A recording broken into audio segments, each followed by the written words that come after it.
Olá, pessoal, bem-vindos a mais um programa Fé e Ciência, aqui na sua IPP TV. Esse programa que discute com você esse casamento perfeito da nossa fé com a ciência química, física, da biologia, da bioquímica, da astronomia. Todas as coisas revelam os atributos invisíveis de um grande Deus. Esse casamento perfeito entre fé e ciência. E esse programa também que tem trazido aqui grandes homens e mulheres que com o seu conhecimento têm discutido a sua fé, a sua convicção plena de que um Deus fez todas as coisas pelo poder da sua palavra. Grandes homens, e hoje não poderia ser diferente. Nós temos aqui um grande homem, vocês verão, Tassos Licurgo. Muito boa noite, Tassos. É um privilégio muito grande ter você aqui. Sinta-se em casa, vamos bater um papo fantástico. Vamos dizer se a ciência matou ou não matou Deus, não é? Um privilégio muito grande tê-lo aqui, Tassos. A alegria é toda minha, muito obrigado. Tenho participado de algumas entrevistas por aí, mas dificilmente eu encontro um estúdio tão chique, assim, tão bonito como esse aqui, né? Então tá de parabéns e é uma satisfação fazer parte deste programa. Pessoal, ali o Tassos tem uma formação incrível. Olha, eu estava aqui tentando guardar, lembrar tudo que ele fez. Se eu esquecer, você me corrija, né? Ou me lembre. O Tassos é formado em Direito, Filosofia, Teologia, Matemática, né? Educação na Matemática. E ele é professor no Departamento de Artes da Universidade Federal do Rio Grande do Norte. Além também de ser pastor na Igreja Defesa da Fé. Você também é um youtuber, né? Você tem um canal, Defesa da Fé. Fala um pouco sobre essa sua formação tão eclética, Tassos. Na realidade, não foi nada planejado. Planejado. Durante muitos anos eu fui ateu e, de fato, eu não tinha assim, um grande direcionamento, mas tinha prazer intelectual no estudo, no conhecimento. E a diferença era que, quando eu não sabia o que fazer, eu fazia qualquer coisa, eu não ficava sem fazer nada. Então foi essa a diferença. Então por isso que eu fui estudando uma coisa, depois me matriculava em outra coisa. E às vezes queria desistir, mas só quando eu ia desistir eu via que já tinha terminado o curso. Então, assim, foi a coisa que aconteceu, mas depois da minha conversão, interessante que Deus usou isso, né? Todo esse conhecimento prévio para sua honra e glória. Então, tudo que eu estudei, mesmo da perspectiva do ceticismo, do ateísmo, é utilizado hoje para demonstrar as falhas desses próprios argumentos que eu defendi naquela época. É incrível, né, gente? Porque muitos pensam que quanto mais você estuda, mais se afasta de Deus. E o Tassos teve um caminho diferente, né? Você estudou bastante, e mesmo tendo estudado tanto, você encontrou a Deus. Conta um pouco dessa sua conversão, Tassos. Existe a história que diz que, né, o conhecimento superficial leva ao ateísmo, mas o profundo leva à crença em Deus. Então, de fato, o que eu sempre digo para os jovens é que se aprofundem. O erro está em dizer que não duvidem. Não, a pessoa pode duvidar. Aliás, o personagem que mais duvidou na Bíblia, né, foi Davi, é aquele sobre quem é dito que é segundo o coração de Deus. Então, a pessoa tem que estudar, se aprofundar, mergulhar no conhecimento e aí sim ele encontra a verdade. Então, a verdade é um termo, né, que encontra sinonímia, é sinônimo do próprio Jesus Cristo. Então, encontrar a verdade genuinamente é encontrar Cristo. A gente estava conversando no carro, né, Tassos, sobre Tomé, né? Tomé chega para Jesus, né, e diz que só creria se visse, né? E Jesus não repreende, né? Ele, pelo contrário, ele fala, olha a evidência aqui, né, Tomé? Não é assim? Pois é, em relação à dúvida de Tomé, ele apresenta as evidências, embora diga que a pessoa que consegue crer, não é? Sem ver, né? Sem ver, está numa posição melhor. Sim. Mas aqueles que precisam ver, podem ver. As evidências são dadas. Estão por aí em todos os lugares. Por aí em todos os lugares, né? O cristianismo não diz assim, Deus não diz assim, eu quero o seu coração, mas por favor deixa o cérebro de lá de fora da porta. Ó, o Tassos é mais um exemplo, né? Eu sempre falo para os jovens, esse programa acho que tem o objetivo de atingir a todos, mas principalmente os jovens, porque os jovens estão se perdendo nas universidades, né? 2/3 desses nossos jovens estão se tornando ateus, né? As estatísticas mostram isso, porque ele acha que ser ateu é ser intelectual, né?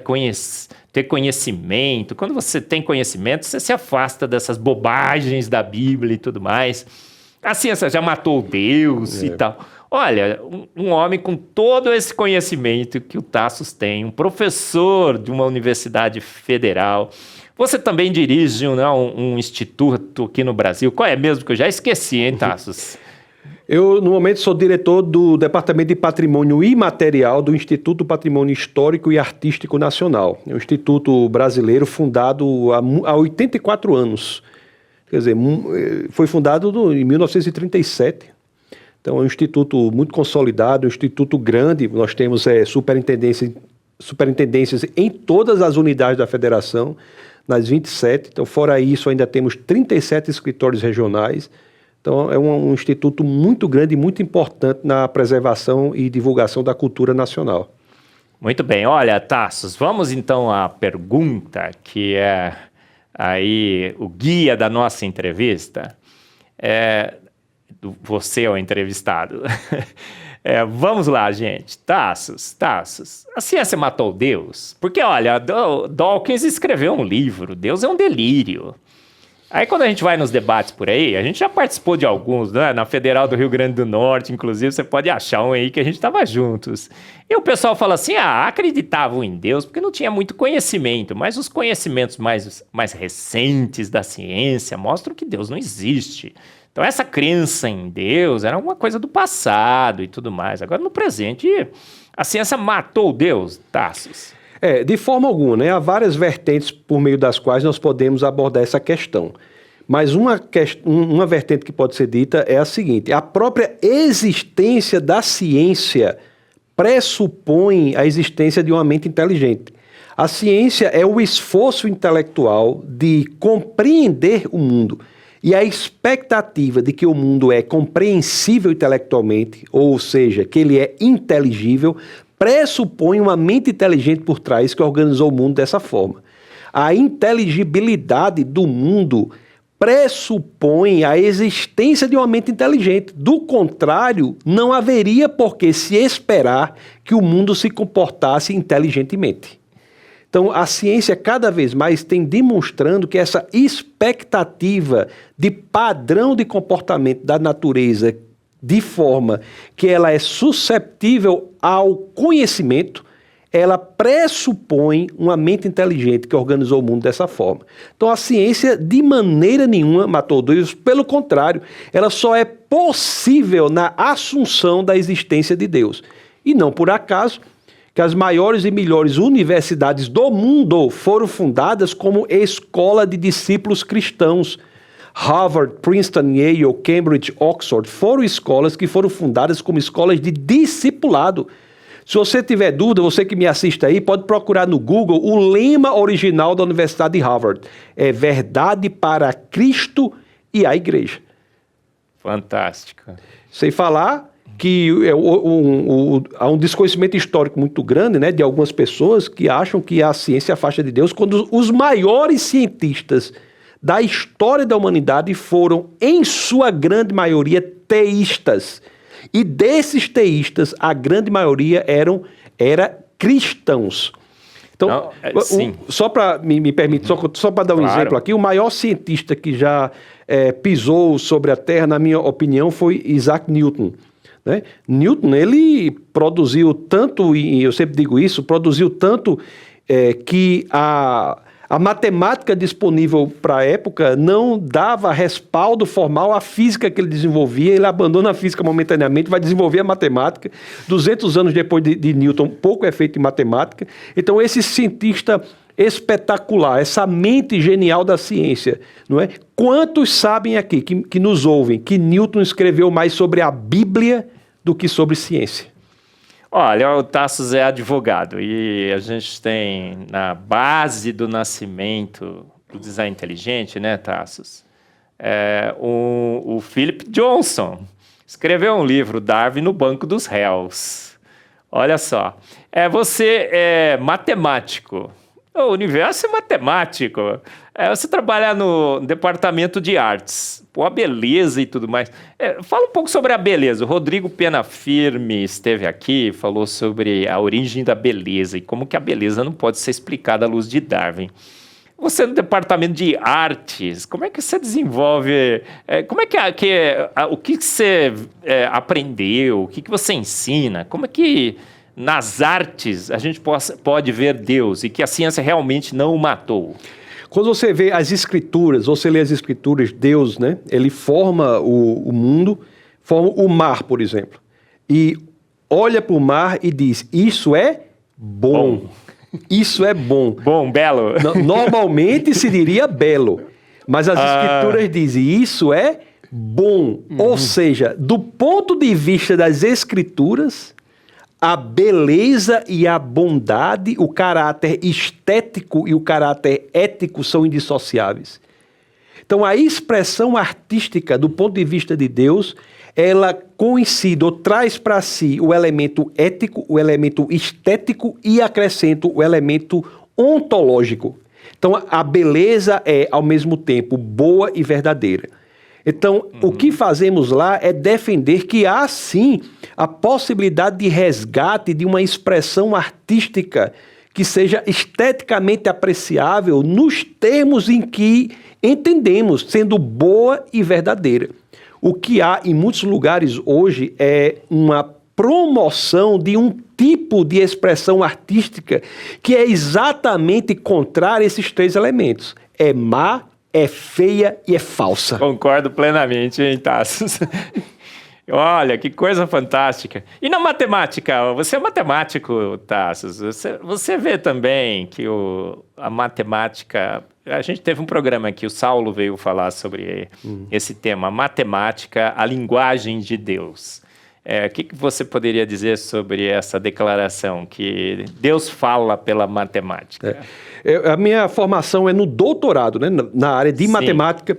O que nós temos na matemática é uma revolução intelectual que é feita principalmente no advento de geometrias não euclidianas, notadamente Gauss, Riemann e Lobachevsky, quando pela primeira vez na história da humanidade nós nos deparamos com a possibilidade de ter um sistema do qual seja dito que é verdadeiro do ponto de vista da coerência, porém falso do ponto de vista da correspondência. Ou seja, o que eu quero dizer com isso? A produção matemática demonstrou que é possível criar sistemas que são verdadeiros do ponto de vista da coerência, são coerentes na linguagem, mas que não necessariamente correspondem à realidade. O que acontece é que sobre esses sistemas foi demonstrado que o caráter da verdade correspondencial dele exigia que você buscasse um elemento fora do próprio sistema. Então, a incompletude de Gödel diz que você tem que buscar um elemento fora do sistema para dar veracidade.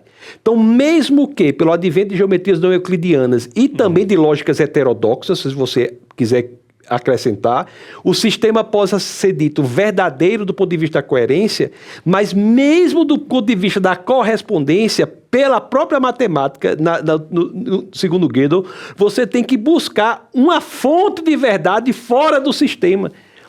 Então, a matemática nos demonstra que, se queremos que a nossa linguagem represente o mundo real, a realidade, nós temos que buscar a fonte de veracidade fora do sistema. E Jesus diz lá em João, no capítulo 14, verso 6, eu sou o caminho, a verdade e a vida, né? Caminho Rhodes, vida Zoe e verdade aletheia. Aletheia é o termo em grego que quer dizer verdade. O termo sobre o qual toda a intelectualidade grega havia se debruçado por séculos. Então, a verdade, que é a essência das coisas, o fundamento primeiro de tudo que existe, nas Escrituras se confunde, é sinonímia do próprio Deus encarnado, que é Jesus Cristo, quando ele diz aletheia. Aletheia, que é um termo que tem em seu prefixo a, que em grego, assim como em português, é um prefixo de negação. Então, aletheia, segundo a mitologia platônica, era o lago do esquecimento. Então, aletheia nada mais é do que se desesquecer da verdade fundamental que já existia lá, antes de tudo. E essa verdade fundamental é Jesus Cristo, para o qual, inclusive, a matemática aponta, notadamente, nesses elementos que eu falei, das lógicas heterodoxas, geometrias não euclidianas e teorema de incompletude de Gödel. Ufa! Você percebeu, né? Como que a gente tem razões, tem argumentos, a gente encontra na matemática. Você ficou falando dessa coisa, essa verdade que está fora do sistema. Mesma coisa na vida, a gente vê a informação que vem do DNA, essa informação cria um RNA, o RNA vai no ribossomo, lê essa informação, né? Aí capta informação dos tRNA, os mensageiros e os transfers, né, que o transferem. Mas essa informação precisa ser conectada por umas enzimas que são produzidas pelo DNA. Aí você roda no círculo e não acha a informação lá dentro. Essa informação veio de fora. É tudo, né? Tudo revela os atributos invisíveis de Deus. Ele fez tudo funcionar, mas ele falou assim, ó, nunca vão descobrir aí os elementos que fui eu que coloquei, não é assim? Mas, ô Tassos, a gente estava falando, você falou que você era ateu, mas se converteu. Conta pra galera aí, como é que foi essa conversão de um homem com tanto conhecimento? Quem te conduziu a conhecer a verdade? Primeiramente, o convencimento intelectual não quer dizer conversão. A apologética não converte ninguém. A apologética limpa os obstáculos intelectuais que separam o homem do evangelho. Ele fica com esse caminho limpo de vários obstáculos intelectuais, obstáculos de índole de natureza científica, de natureza da confiabilidade das escrituras, da pessoa histórica de Jesus Cristo. Então a apologética faz isso. Em determinado momento da minha vida eu passei a estudar os sistemas de pensamento e eu me lembro que o primeiro livro que chegou às minhas mãos, que realmente me impressionou muito, não apenas pelo conteúdo que trazia, mas pela delicadeza com que o argumento era posto, foi aquele livro Mere Christianity, de C.S. Lewis, que em português é traduzido por Cristianismo Puro e Simples, se eu não me engano. Então esse livro de C.S. Lewis foi muito importante para abrir para mim um novo mundo. Eu disse, realmente existe um cristianismo sofisticado, existe um cristianismo inteligente. E a partir daí eu me deparei com muitas outras literaturas. Eu passei a estar convencido intelectualmente da viabilidade do cristianismo. Eu não quero dizer que eu era convertido. Interessante que eu ia até para uma igreja, né? Minha esposa frequentava a igreja batista, e uma igreja muito boa, e eu frequentava essa igreja. Eu cheguei até a ser batizado nas águas sem ser genuinamente convertido. Então, você vê como as coisas são, né? Entendo. Aí, tempos depois, eu passei por uma experiência muito traumática pessoal, que foi a morte de uma filha minha. Ela faleceu. E quando ela faleceu, naquele momento, eu me deparei com um choque de realidade. Eu disse assim, eu tenho que me portar seriamente diante disso. Ou eu volto ao ateísmo total, e eu tenho que me posicionar, ou então eu me converto. Então foi ali, naquele momento, que minha conversão genuína ocorreu, quando eu pude dizer, como diz Paulo, viver é Cristo, morrer é lucro. Que coisa incrível, né, Tassos? Porque você está contando que uma filha sua faleceu e isso te levou a Cristo. Eu lembro um exemplo clássico, né, de um homem que ia à igreja, talvez fosse alguém que cria em Deus plenamente, mas quando sua filha faleceu, ele se afasta de Deus. Quem seria esse homem? Darwin, não é? Então você é o anti-Darwin, certo, Tassos? É um homem que, às vezes, acontece essas coisas mesmo, né? Na nossa vida, grandes confrontos, a gente pode ir para a direita e para a esquerda, né? Muitos vão para a direita. Felizmente, você hoje é um homem que crê em Deus e tem um ministério, defesa da fé. Eu poderia só um breve parênteses em relação a esse... Você pode tudo aqui, Tasso. Eu quero aproveitar para dizer isso. Quando uma pessoa passa por uma experiência traumática muito grande, um filho morre, um primo morre, ou alguém muito querido morre, ou qualquer experiência traumática, a igreja tem que entender que a pessoa, às vezes, não quer, naquele momento, um argumento filosófico. Existe uma vertente apologética que é chamada de apologética pastoral. Nesses momentos, às vezes, o que a pessoa precisa é de alguém que esteja próximo. Não vá trazer argumentos filosóficos para dizer que a pessoa está intelectualmente errada. Só que eu gostaria de fechar esse pequeno parênteses. Ou tentar explicar o que aconteceu, né? A gente tem muito mais que confortar o coração do que a mente. Naqueles momentos. Mas você falou certo, né? Na realidade, muitas pessoas têm um bloqueio da mente. A mente é o caminho do coração. Eu sempre aprendi assim na igreja, né? E se a sua mente está bloqueada... Então, esse ministério seu, Defesa da Fé, qual é o propósito? Me diga aí. O propósito da Defesa da Fé é apresentar as razões históricas, científicas e filosóficas para se seguir Jesus Cristo. Como igreja, ela se sustenta sobre 2 pilares: o crescimento no conhecimento da palavra de Deus e o crescimento em intimidade com o Espírito de Deus. Nós entendemos que por essas 2 vertentes nós temos uma vida que é plena aqui na Terra. Não só crescer no conhecimento intelectual, mas crescer em intimidade pessoal com o Espírito de Deus. É uma igreja pentecostal nesse sentido, que acredita na atualidade dos dons do Espírito e que trabalha por essas 2 vertentes. Magnífico. A gente tem que combinar, né, ciência com filosofia e teologia, não é? Isso. Eu acho que o ser humano ele cresce quando ele combina boa ciência com boa filosofia e com boa teologia. Mas olha, a gente vai colocar aqui, né? Você tem um canal no YouTube, né, da Defesa da Fé. O Lucas está colocando aqui, você vai poder acessar, tá vendo aí, né? Mas me fala aí, como é que você desenvolve esse seu ministério de Defesa da Fé? Que palestras são essas? Que entrevistas que você tem nesse seu canal para as pessoas se interessarem e assistirem? Toda terça-feira, às 21 horas, nós temos uma escola bíblica semanal, no canal defesadafé.tv. E às quintas-feiras nós temos um webcast. O webcast É Proibido Não Pensar, que já tivemos um com sua brilhante participação. É Proibido Não Pensar é o webcast.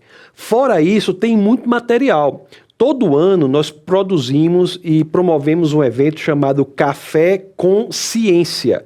E nesse Café com Ciência são 6 encontros que são feitos. O primeiro é sobre fé e razão, o segundo é sobre Deus e o universo, o terceiro é sobre Deus e a vida, o quarto é sobre Deus e a moralidade, o quinto é sobre confiabilidade da Bíblia e o sexto é sobre Jesus, entre outros deuses, né? Esses outros com D minúsculo. Então, por esses canais, assim, por essas estratégias, nós divulgamos os fundamentos para a fé cristã. Fora isso, temos outras coisas também que são feitas nesses canais. Mas, Tassos, o nosso tema aqui é a ciência matou Deus. Talvez algumas áreas da ciência não sejam assim tão contrárias a Deus, mas Darwin matou Deus, não é? O que a gente fala lá na Federal do Rio Grande do Norte, que a gente teve lado a lado lá, esse foi um embate. A ciência matou Deus. Não vem aqui falar de design inteligente, mesmo que a gente estivesse usando absolutamente apenas argumentos científicos. Não pode, porque está apontando para Deus e aqui Deus não tem lugar, não pode colocar o seu pezinho. Darwin matou Deus? O que é que você acha? Eu nem sei se Darwin tinha uma postura genuinamente, pessoalmente, né, ateísta em si. Muito daquela época, muito que foi feito depois não existia naquela época. Pesquisa genética é uma dessas coisas. Não é? Mas uma coisa é certa, o evolucionismo, ou a teoria da evolução, não é compatível com as escrituras. Eu não digo que a evolução mata Deus no sentido geral, porque não tem nada a ver com o argumento da origem do universo, não tem nada a ver com o argumento da moralidade, não tem nada a ver com o argumento da confiabilidade da Bíblia, não tem nada a ver com o argumento da pessoa de Jesus Cristo, mas é incompatível com as Escrituras, com a Bíblia, notadamente naqueles pontos em que as Escrituras dizem que Deus criou os animais segundo os seus min, em hebraico, né? Cuja melhor tradução para o português me parece que é tipo. E também na passagem que diz que Deus criou o homem segundo a sua imagem e semelhança. Então, a teoria da evolução é incompatível com a Bíblia. Não existe algo que você possa chamar de evolucionismo teísta, só se esse teísmo não for cristão. O teísmo cristão é incompatível com a evolução. Agora, mesmo que a evolução fosse hipoteticamente verdadeira, que não é o caso, isso não comprova que o ateísmo é verdadeiro. Porque existem inúmeras facetas da defesa da existência de Deus que não passam nem de perto pela questão da evolução biológica. Mas parece, né, que a gente foi feito pronto, não é? Todas as evidências, você participa com a gente dos congressos e tudo mais. Aquela evolução lenta, gradual e sucessiva ao longo de milhões e milhões de anos, aquela ameba evoluindo naquela sopa ácida, escaldante, venenosa.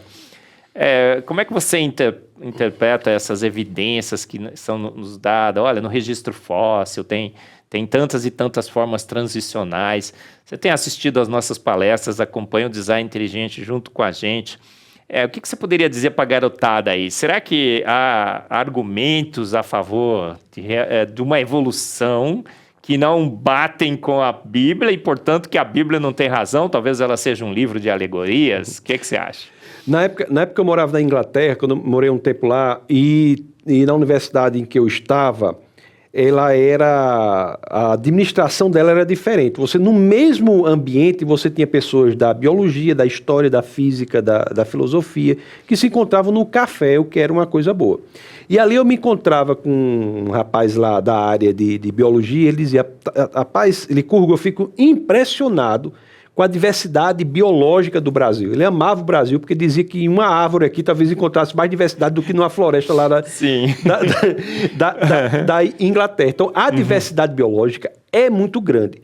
E existe um livro que traz, segundo o que eu penso, o argumento mais forte contra a evolução, embora não seja o mais chamativo. Esse livro se chama Mind and Cosmos, escrito por Thomas Nagel, que é advogado, inclusive. Sim. Não é cristão, é agnóstico, mas 2/3 desse livro, ele trata no livro do argumento da consciência, e uma parte do livro trata desse argumento, que eu acho fortíssimo contra a evolução. Qual é o argumento? Ele diz simplesmente o seguinte: se nós dermos à evolução tudo o que ela pede, mutação aleatória benéfica, tempo suficiente, seleção natural, você pode dar tudo o que a evolução quer. Mesmo assim, mesmo dando tudo o que ela quer, a equação não desemboca na diversidade de vida que nós vemos na Terra hoje em dia. A evolução, sem você criticar nenhum elemento dela, você aceitando o que ela diz que ela é, a teoria em si, não encontra respaldo empírico na quantidade de diversidade de vida. A quantidade de diversidade de vida é impressionantemente maior do que seria decorrente da evolução. Então, por que esse é um argumento muito forte do ponto de vista intelectual?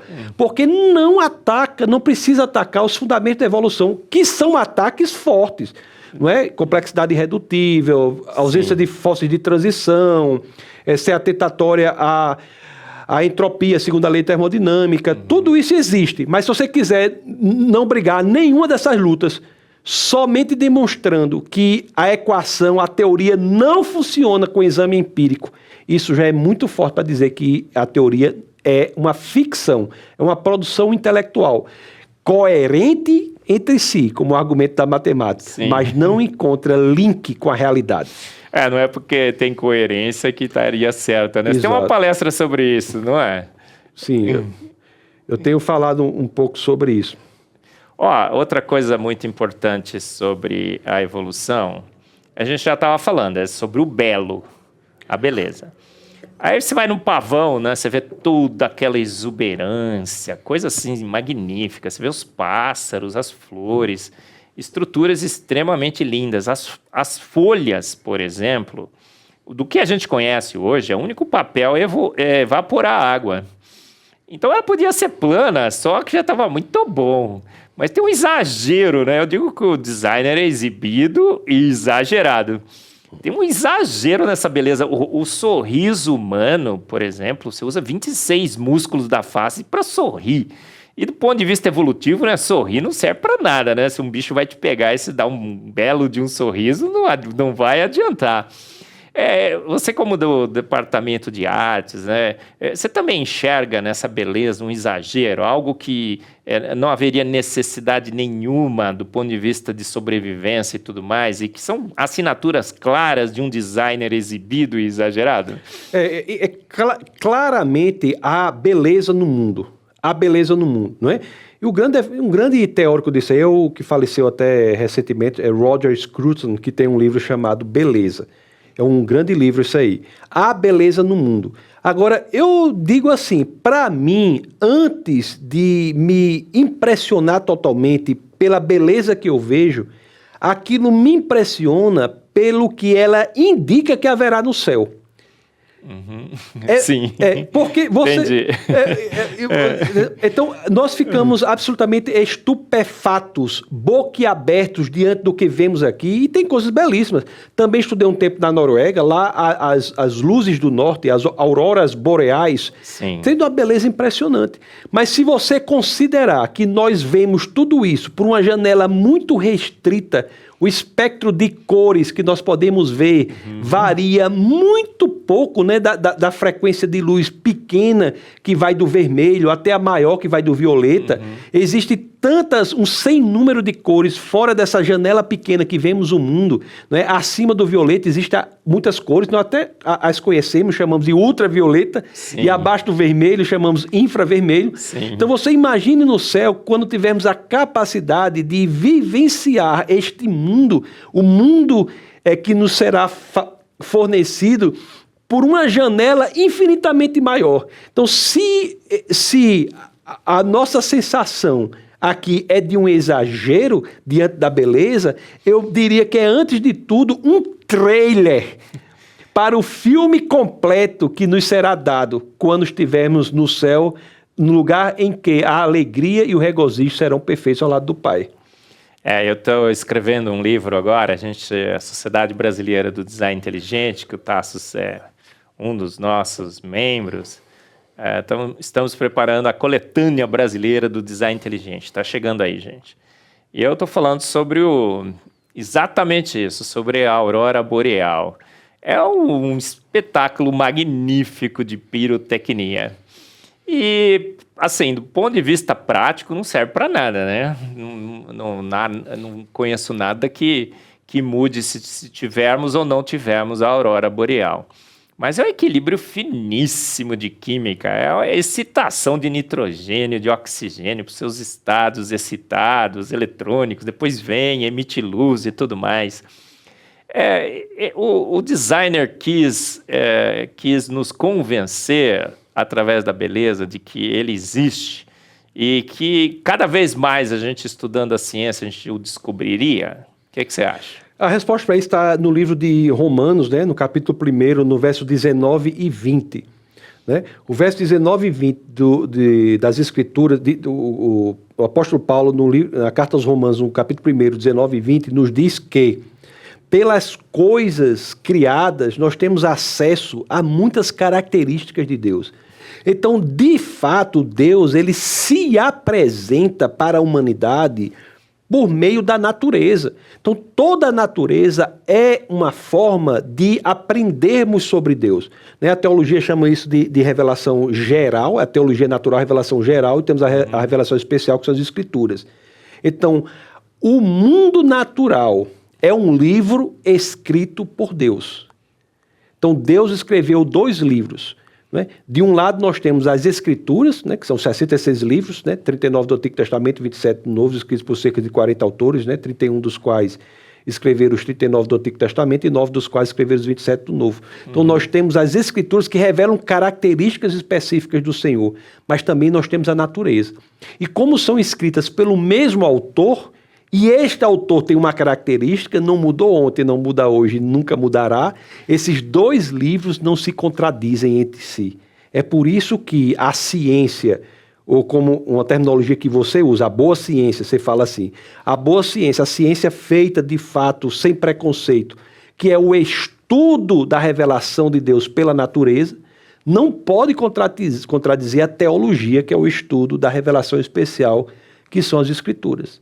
Então, é tudo um sistema de revelação ao homem que busca. Para quê?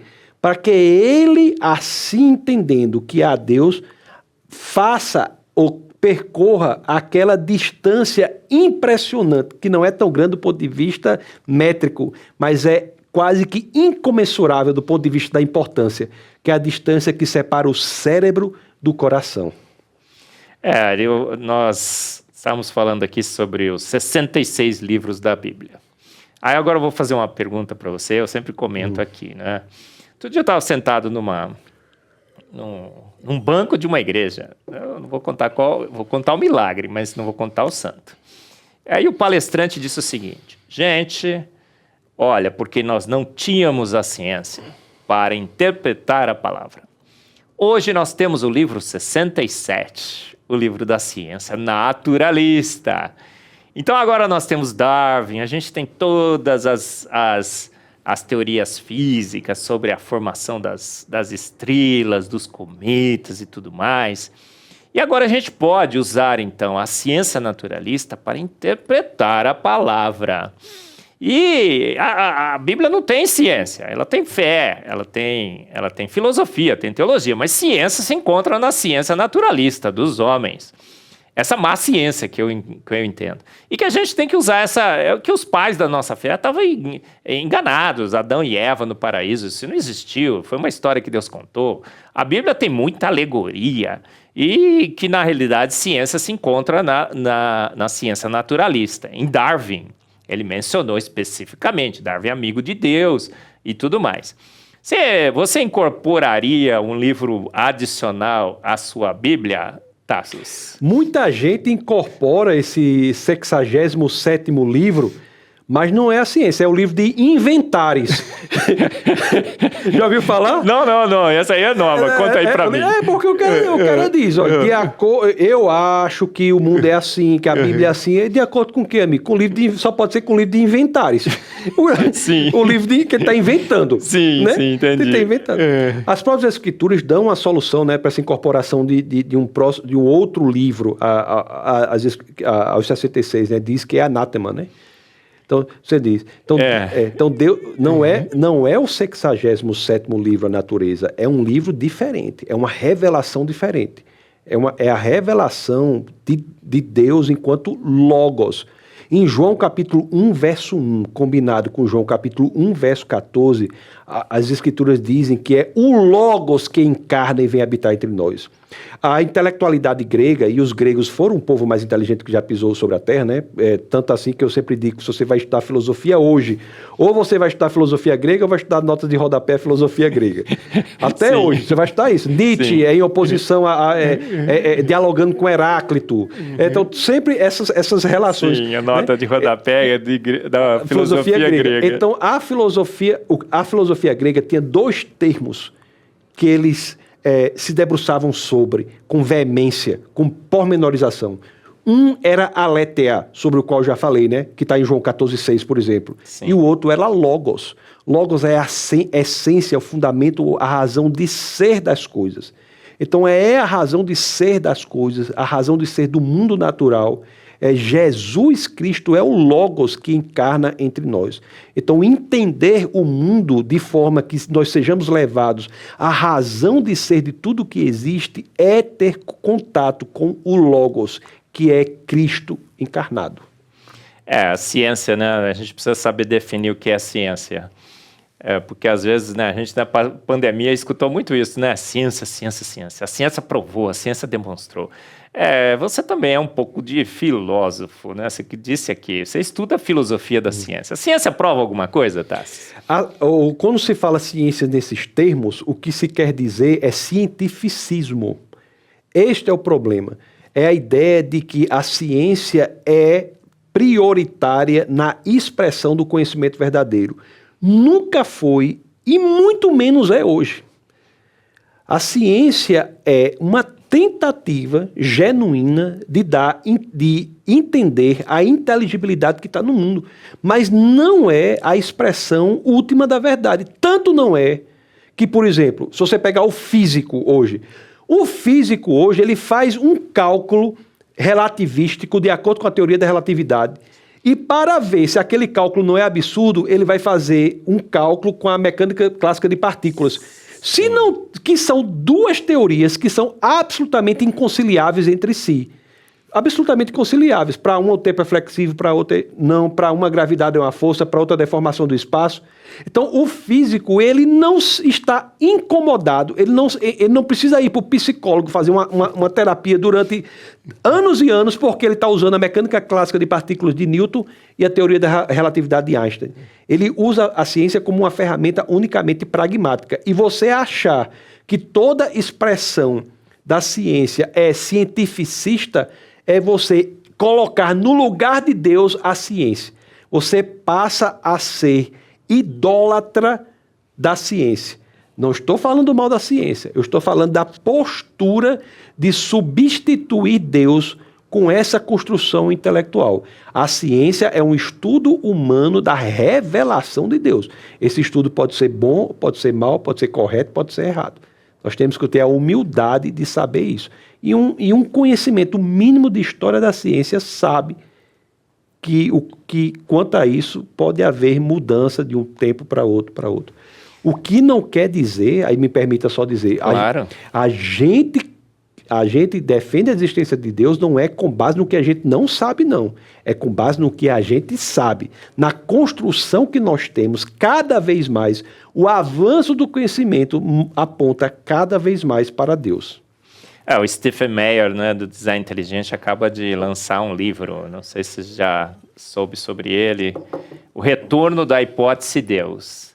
E é o retorno da hipótese Deus para a ciência. Porque, como você mesmo disse, né, Tassos, a ciência nasceu com a percepção de que havia Deus. Deus é o autor e consumador da ciência. Você falou no início do programa que as grandes universidades, a percepção de que havia um Deus, de que não fomos feitos à sua imagem e semelhança, portanto entenderíamos a sua obra e tudo mais. A ciência está redescobrindo Deus. O Stephen Meyer é a tese do seu livro. Por que ela está descobrindo? Porque, ela sempre teve a hipótese de Deus como seu grande fundamento. Mas a gente se desviou um pouco, né? Eu falo assim, que foi uma crise adolescente. Por 150 anos a gente ficou meio aí e tal, pensando que talvez só existisse matéria, energia e espaço. Mas a ciência volta para Deus, a filosofia volta para Deus, a teologia, né? Porque tinha muito teólogo ateu, né? Eu fico dizendo que é autonegação de si mesmo, né? Ser teólogo ateu, mas tudo bem. Você percebe também esse movimento que eu percebo, claro, na ciência, na filosofia e na teologia, de volta a Deus, de reconhecermos que realmente o universo transpira a sua existência? A humanidade passou por uma experiência muito traumática de antropocentrismo. Colocou-se a si própria, a humanidade, colocou o próprio homem no centro da questão e viu gradativamente que este ídolo, que é ele mesmo que colocou lá, não fazia muitas promessas, mas não entregava o prometido. Sim. Então, hoje é que se tem um entendimento de que o homem não é uma boa opção para substituir aquele lugar que tinha ocupado por Deus. Sim. É por isso que esse movimento existe, sim, não só na ciência, como na arte, na poesia, na literatura, né? A busca da espiritualidade é um desespero com a tentativa de ter tirado Deus dali.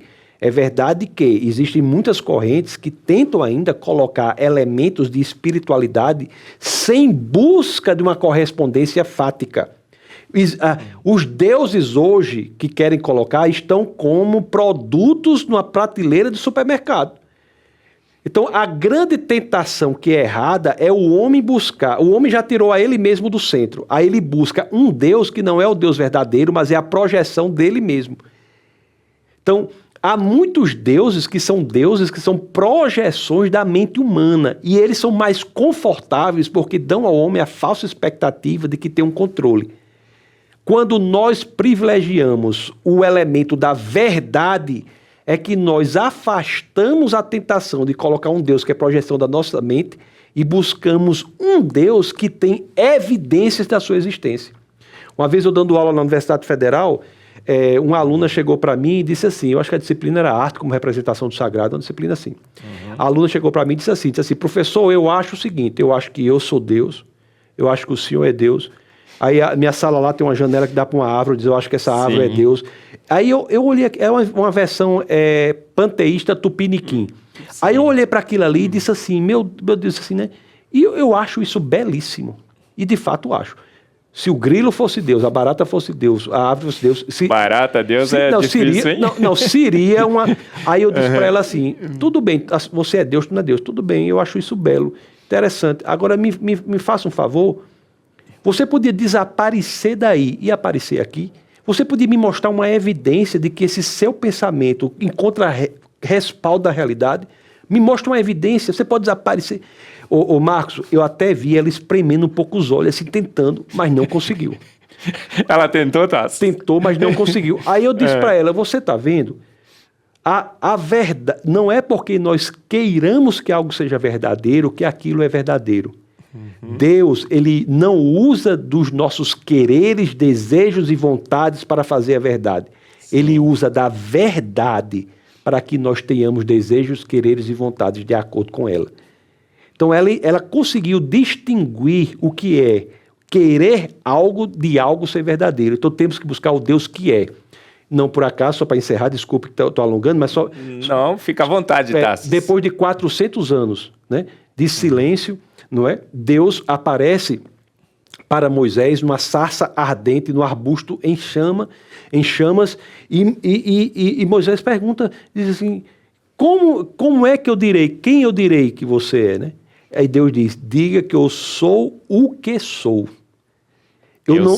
Eu sou o que sou. Eu não sou aquele que você quer que eu seja. Porque se você define Deus, você o restringe, não é? Na própria definição. E o arbusto, é interessante que as chamas do arbusto não consumiu o arbusto. Que aquelas chamas, elas não necessitam do combustível para a sua própria existência. As chamas são autossuficientes, assim como Deus é. Então, quando buscamos esse Deus, aí sim, nós encontramos aquele que faz promessas e as cumpre. Paulo em Romanos, você citou o versículo, ele disse assim, que tem tanta evidência que nós somos indesculpáveis. Não tem desculpa alguma, né? Romanos 1:20. Romanos 1:20. Aí eu sempre digo isso, eu quero saber se você concorda comigo. Eu não creio em Deus. Eu não tenho esse direito de crer. Eu tenho a certeza absoluta que ele existe. Você ficou meio preocupado, né, Tassos? Eu sei que ele existe, porque olha só, eu não só vi o mundo natural, observável ao olho nu, mas eu, como químico, fui ali, né, dentro das moléculas e átomos, né? Eu penetrei no mundo atômico e molecular. E se eu já seria indesculpável pelo que eu vejo ao meu redor, eu fico muito mais indesculpável quando eu estudo a química, os orbitais moleculares e tudo mais. Você vê a arte, as coisas belas e tudo mais, estuda história, filosofia e teologia. Você acha que um cientista, a gente falou, a ciência matou Deus? Pelo contrário, um cientista é muito mais indesculpável do que um homem normal? Ou alguém que nunca estudou ciência? O que é necessário para se responder isso é estabelecer uma distinção entre dois tipos de ateísmo. Existe o ateísmo intelectual. Agora, existe o ateísmo de índole moral. Há pessoas que podem até saber da viabilidade intelectual do cristianismo, mas optam pelo ateísmo. Porque elas precisam de um sistema de pensamento que dê respaldo aos desmandos morais que ela quer adotar em sua vida. A concepção intelectual da viabilidade do ateísmo, quando gera a conversão, coloca a pessoa numa situação de prestação de contas. Sim. que muitos fogem disso.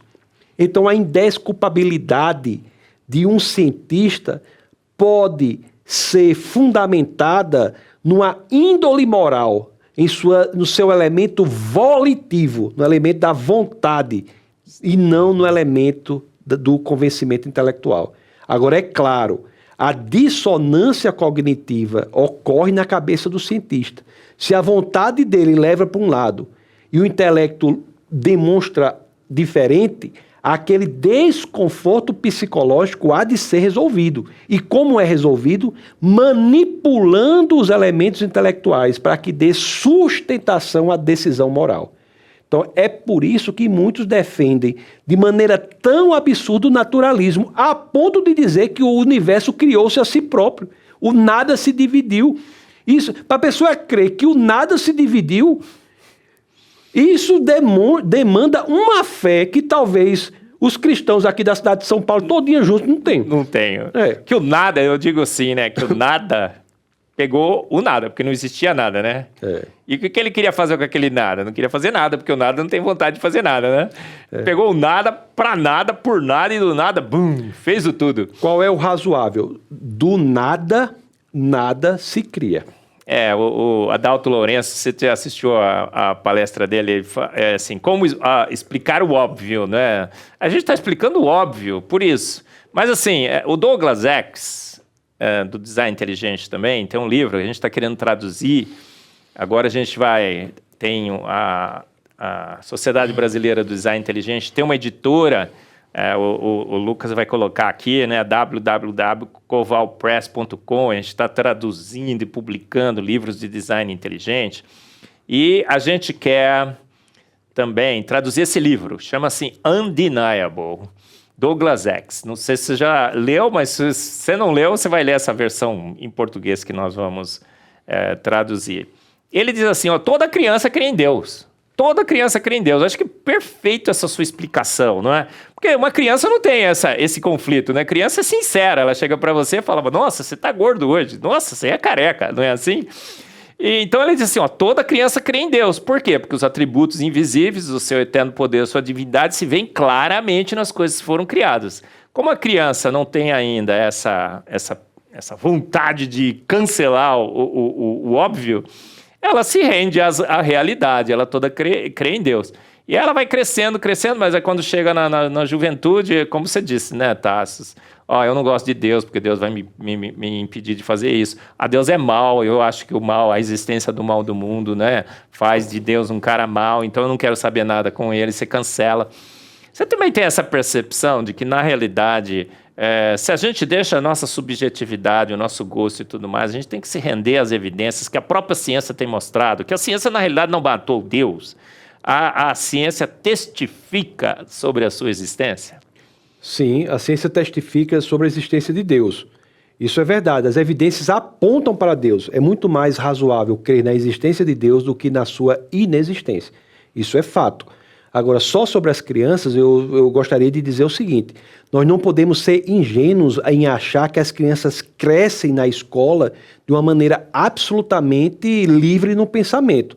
Existe uma estruturação no mundo que leva à formação da personalidade e do caráter das crianças. Sim. Por meio de técnicas de manipulação psicológica, lavagem cerebral. E eu aconselho um livro chamado Maquiavel Pedagogo, escrito por Pascal Bernardin, que a primeira parte fala da manipulação psicológica das crianças. Muita gente sabe, Marcos, que o pensamento gera ação. Da forma que você pensa, a sua ação é correspondente. Mas pouca gente sabe que a ação gera mudança de pensamento. Então, quando as crianças são induzidas a se comportar de forma contrária à maneira que ela sabe que é o certo, o justo, o verdadeiro, elas passam a ter que resolver a dissonância cognitiva que eu falei, que elas estão agindo de uma forma e pensando de outra, elas passam a alterar o pensamento para corresponder à ação. Vou dar um exemplo bem clássico na escola. Por exemplo, Você sabe disso, tem muita gente que diz, a criança diz, eu não penso assim, mas eu tive que marcar a alternativa tal na prova para poder passar, para tirar nota boa. Os pais ingenuamente acham que aquele problema acaba quando a criança recebe a nota. Não. Ao ser induzida a agir contrariamente à forma como a criança sabe do que é certo, justo e verdadeiro, ela cria sutilmente a dissonância cognitiva que é resolvida pela mudança como ela julga o mundo. Então, é complexo demais. Dramatização na escola. Eu não sou ruim, eu não sou contra a dramatização. Mas os pais têm de saber que, se elas têm uma atuação performática que é contrária à forma como ela aprende em casa que deve agir, ela vai naturalmente mudar a forma dela agir. Efeito manada, né? Conformidade ao grupo. Então, existem várias técnicas que temos que estar de olhos abertos para o que estão fazendo com os nossos jovens. Então, eu só queria acrescentar isso para dizer que a coisa não é tão simples assim. Perfeito, né? Há uma preocupação ampla, geral e restrita hoje com a educação que estão ensinando para os nossos filhos, não é? Ser pais. Porque, e cada vez mais, por exemplo, né, o Dawkins outro dia disse que a gente tem que começar a ensinar a evolução agora no pré-primário, né? Não era mais na universidade, nem no ginásio, nem no pré-primário. É exatamente nesse sentido, né? Você mudando com ações os seus pensamentos. Incrível. Gente, o papo estava super, mega legal, né? Você viu aqui, né, que o Tassos tem esse conhecimento amplo, geral e restrito. Navega desde a matemática, na filosofia, na teologia, nas artes, no direito, na filosofia da ciência, na história da ciência. Homens e mulheres desse país que creem em Deus, e creem com o seu coração e com a sua razão. Jovem cristão brasileiro, um pouco de ciência pode se afastar de Deus, mas muita ciência, como aqui do Tassos, te aproxima de Deus. Tassos, foi um privilégio imenso ter você aqui. Nosso tempo está se esgotando, a gente tem 2 minutinhos ali. Queria que você usasse desses 2 minutinhos. Olha, queria que você olhasse para aquela câmera ali e falasse para todos que estão nos assistindo, todos, de uma forma geral. Mas a gente quer focar nos jovens, que os jovens e as crianças, não é, estão sofrendo um ataque. Isso a gente está percebendo. Que mensagem que você passaria final aí para os jovens sobre essa relação fé e ciência? A ciência naturalista talvez seja a maior ferramenta, a propaganda de desviar os nossos jovens de Deus. O que é que você poderia dizer para eles nesses minutos finais, Tassos? Gostaria de dizer, primeiramente, agradecer por estar aqui, uma honra para mim, um privilégio estar ao seu lado aqui nesse programa. E dizer que todos os cristãos devem saber que a fé do tipo cristã é uma fé que pensa. Isso está nas Escrituras em vários momentos. A passagem de primeira epístola de São Pedro, no capítulo 3, no verso 15, as Escrituras dizem que primeiro devemos santificar o Senhor e estarmos aptos a apresentar as razões da esperança que há em nós a todo aquele que nos pedir. Então saibam que o cristianismo se submete ao escrutínio, você pode investigá-lo. Então não tenha medo do saber. Você que é jovem, que é criança, não tenha medo da investigação. Não tenha medo do aprofundamento. Você saiba que na investigação profunda você será levado ao lugar em que as Escrituras já apontam, que é Jesus Cristo. Então essa é a grande mensagem. A fórmula não pense, apenas creia não mais funciona. A fórmula é: investigue, se aprofunde, vá ao máximo, porque ali você encontrará o lugar para onde Mateus, Marcos, Lucas e João, na biografia daquele que é a razão de ser da nossa vida, Jesus Cristo, já está. A ciência tem Deus como seu autor e consumador. A ciência nunca matou Deus, pelo contrário, testifica que ele existe, como a gente aprendeu hoje aqui com o Tassos. A ciência, a boa ciência e a boa teologia nunca nunca estarão em conflito, pelo contrário. A ciência da Bíblia, muitas vezes, se antecipou à ciência dos homens, né? Eu tenho uma palestra sobre isso, né? A autoridade científica da Bíblia. Então, não só na ciência, no direito, vários elementos do direito estão nas escrituras, você tem elementos de higiene que estão nas escrituras, então várias áreas que as escrituras se antecipam, né? Maravilha. Então, olha, gente, a gente agradece demais o Tassos, veio lá de Brasília para essa entrevista fantástica. Você gostou? Eu também gostei demais.